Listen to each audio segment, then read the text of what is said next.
Heart rate zone training for runners. Is it essential? Should you do it? Well, I'll say that I've been a Luddite for a long time and really avoid using technology. I'm a big fan of rate of perceived exertion, but today I want to talk about heart rate training and why I think it's really essential and how you can incorporate it into your training schedule.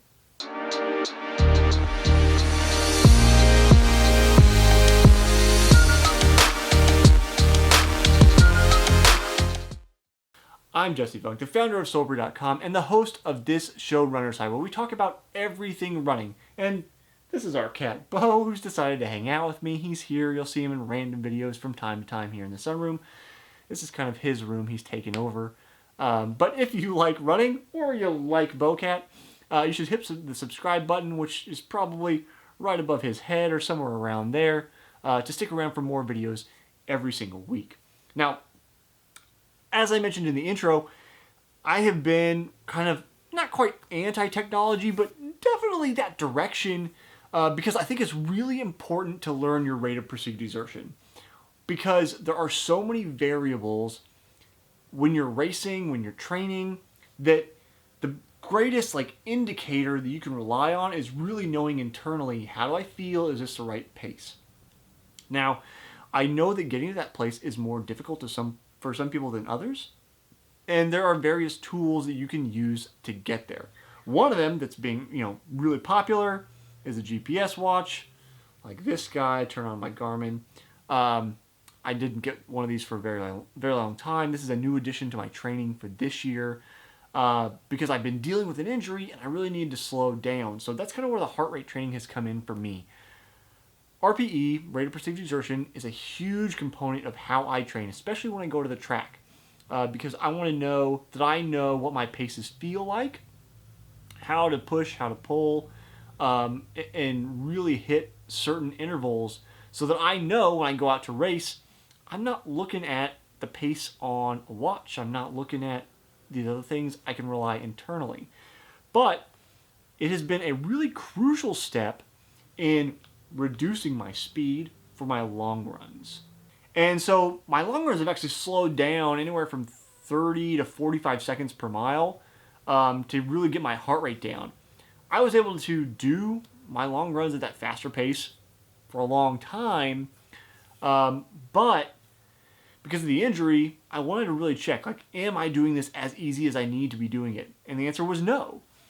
So I needed to go even easier, which was difficult for me because I wanted to feel a little something because of that rate of perceived exertion.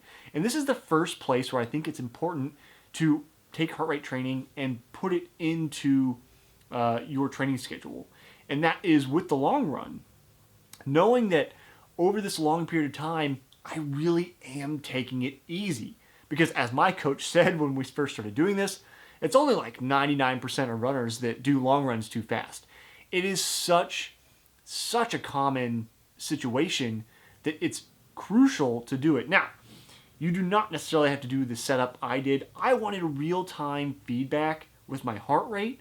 So I got both this heart rate monitor. This is the Wahoo Ticker X.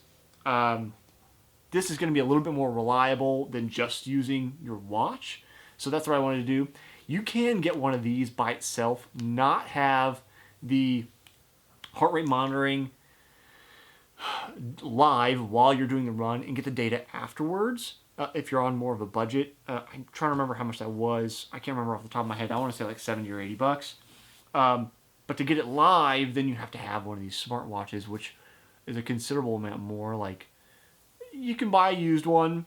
I tried to go that route, and then I kept getting dud watches that were the batteries were broken, and I just broke down and bought a new one, which is low 200s, unfortunately. But it enabled me to really see that heart rate and then connect that to a new rate of perceived exertion, where I'm way more in tune with these small gradations in heart rate at that easy end of the range now that I wasn't quite as in tune with before. I knew where I was in terms of this is easy, or I can sustain this for a 6, 7, 8, 9 mile run or whatever. But those gradations actually referred, in psychology, refer to them as JNDs, just noticeable differences.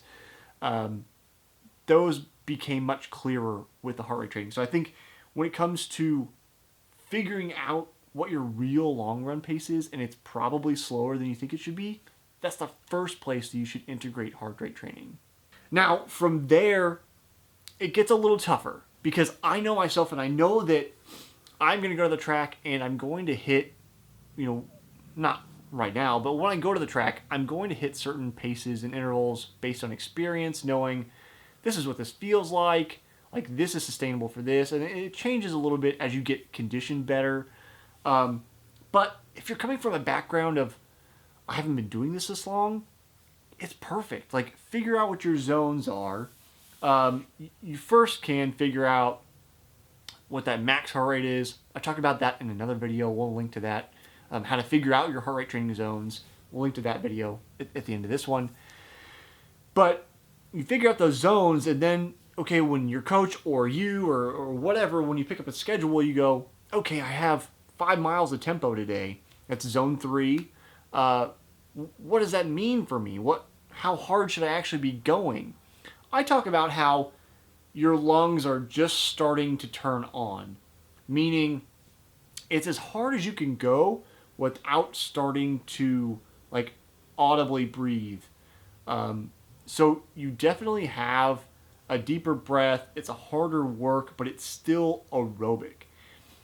When you cross over that threshold, you get into zone 4, and that's how I feel it. But the heart rate zones will correlate with that and give you a better sense of this is what I should be feeling. If the way I'm communicating that doesn't quite come across, the heart rate is a great way to check that. And what happens when we go from zone 3 to zone 4, which if you're a 5K, 10K person like I am, zone 4 is where we race. Zone 4, you're going to be working a lot harder. Your lungs are definitely going, audibly hard if you are going at a hard enough pace. It's not ragged. That's probably zone 5. You're going too hard. That's like sprinting. But then you're changing from aerobic to anaerobic use or energy production. Sorry. And that is why your lungs are going, because they're basically at the capacity aerobically they can go. Your body is demanding more energy, thus it wants more oxygen to try to convert into energy for your muscles to move.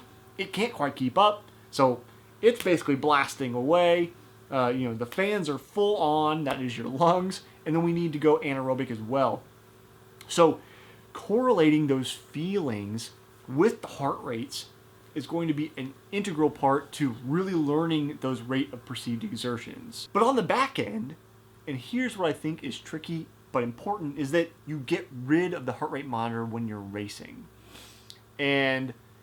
Or at least, in my setup, I wouldn't wear the watch, so I wouldn't be able to see it live real time, but maybe I'd wear the ticker, so I'd have the data afterwards.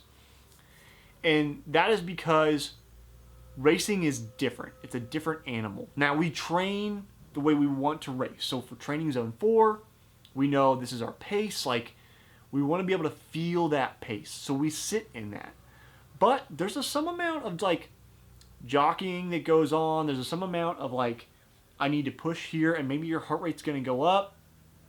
Being aware of those things is good, but also knowing that there's some amount of heart that goes into it. And I don't mean the physical heart, but the spirit of competition that goes into racing. So when you come to racing, I find that sometimes heart rate can be a limiter. You want to be careful, because obviously you don't want to go out hard and burn yourself out. That's what learning the pacing's about. But then when you're ready to go 100% and just dig deep, sometimes you don't need to see that heart rate, because it's going to go, you're going too hard. But at the finish, you just go for it. So that's where it's kind of, you do one, then you do the other. It's an art and a science combined. So if you want to see that video on how to calculate your heart rates, that'll be coming up on the screen here shortly. If you have any other questions for me in general, or about how I use my tools for heart rate training, leave them down in the comments below. And I'll see you next time on the next episode of Runner's High.